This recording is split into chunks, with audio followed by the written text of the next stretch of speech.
Now, if you see these two models, the traditional palliative care model shows that a patient will pursue lifelong, prolonging, or curative treatment with no palliative input or care until they are at the end of their disease progression, and that is when the support of palliative care and end-of-life care is implemented.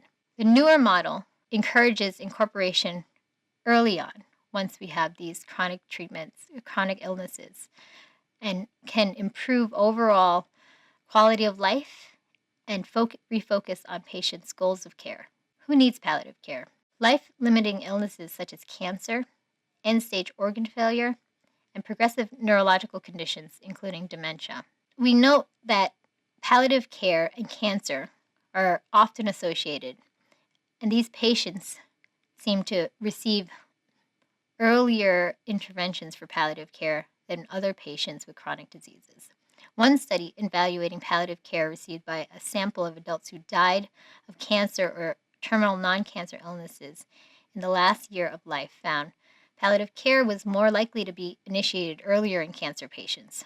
Palliative care was delivered across multiple care settings in patients with cancer than those with organ failure or dementia. Patients with cancer were more likely to receive palliative care more frequently and also using a consultative or specialist model versus a generalist model. What does this tell us? This tells us that there is a large gap in care. Patients with end organ disease and other chronic diseases such as dementia may not be receiving the appropriate support that they should be from palliative care.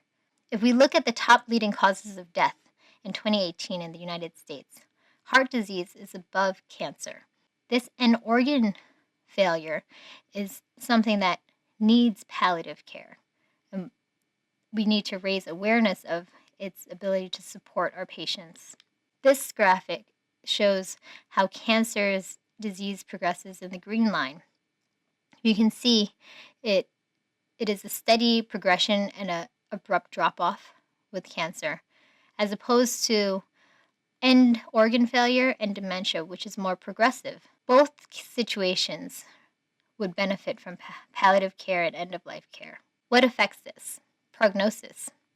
And how do we define that? Prognosis is defined as a thorough appraisal of diagnosis, comorbidities, and pathology. Things to consider: the various treatment options based on the clinical situation, the preference of informed patients or proxies. How does prognosis impact patients and their families? Palliative care teams frequently are able to realign goals of care based on prognostic information. Prognostication can impact the decisions of families and patients make about the time shared together, estate management, funeral planning, and other practical issues. One study, called the Support Study to understand prognosis and preference for outcomes and risks of treatment, used computer-generated algorithm to prognosticate. And it showed that patients that received prognosis of surviving 2 months of 40% or less increased their advanced directive discussions and also were more likely to opt out of CPR. Another survey of American internists regarding prognosis noted that many physicians avoided prognosticating, generally waiting to be asked than volunteering a prediction. The conditional nature of a formulated prognosis means, unlike the diagnosis, it needs to be reformulated at regular intervals. This dynamic nature of prognosis can help balance the inherent uncertainty. As clinicians, we avoid prognosticating if we are able to incorporate it into our care, incorporate palliative care into our care, then it becomes a more dynamic model in which we can incorporate the patient's needs and the family's concerns. Prognosis. How do we assess prognosis? Functional capacity has been shown to have significant bearing on prognosis. Tools that we use in assessment of functional capacity are the Kamensky Performance Status, Palliative Performance Scale, CATS Activity of Daily Living, Edmonton Functional Assessment Tool, Time Up and Go, and 6-Minute Walk Test.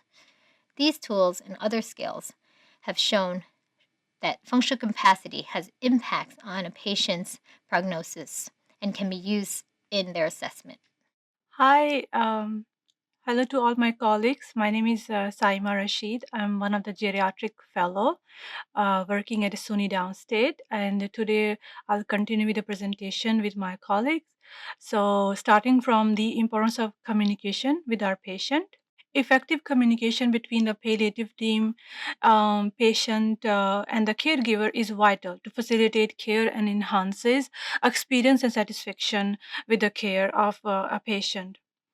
Understanding of patients' preferences medically, emotionally, and spiritually, providing opportunity for them to collaborate in their care. Development of the team and the patient's relationship, patient's ability to plan for the future and set goals for the future care.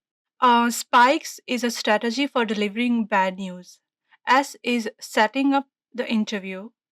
P is like assessing the patient's perception, obtaining the patient's invitations, giving knowledge and information to the patient, and addressing the patient's emotions with empathic responses, and then strategies and summary. What are advanced directives?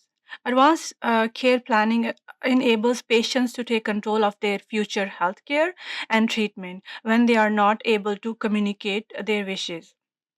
Communicating these discussions early and throughout providing care for the patient can ensure that the patient's wishes are respected.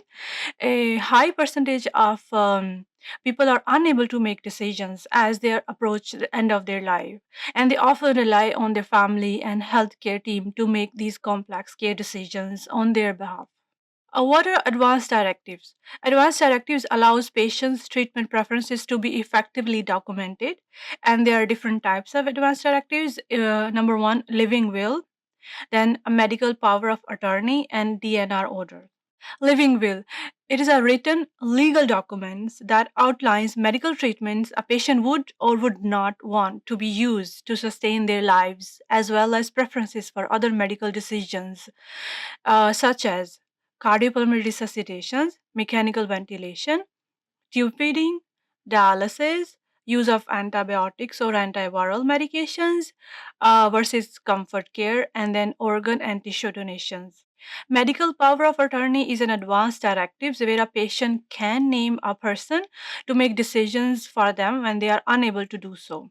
In some states, these directives may also be called a durable power of attorney for healthcare or healthcare proxy. DNR, do not resuscitate order. It is one of the component of living will. However, often it may be the single aspect that is decided, reassessed each time a patient is in an acute care setting. Some states allow specific orders that express patients who specifically prefer to not be intubated as well as, which is known as DNI, do not intubate. MOLST form is a medical order for life sustaining treatment. The MOLST serves as a single document that contain a patient's goals and preferences regarding resuscitation instructions when a patient has no pulse or is not breathing. Instructions for intubation, mechanical ventilation when a patient has pulse and the patient is breathing.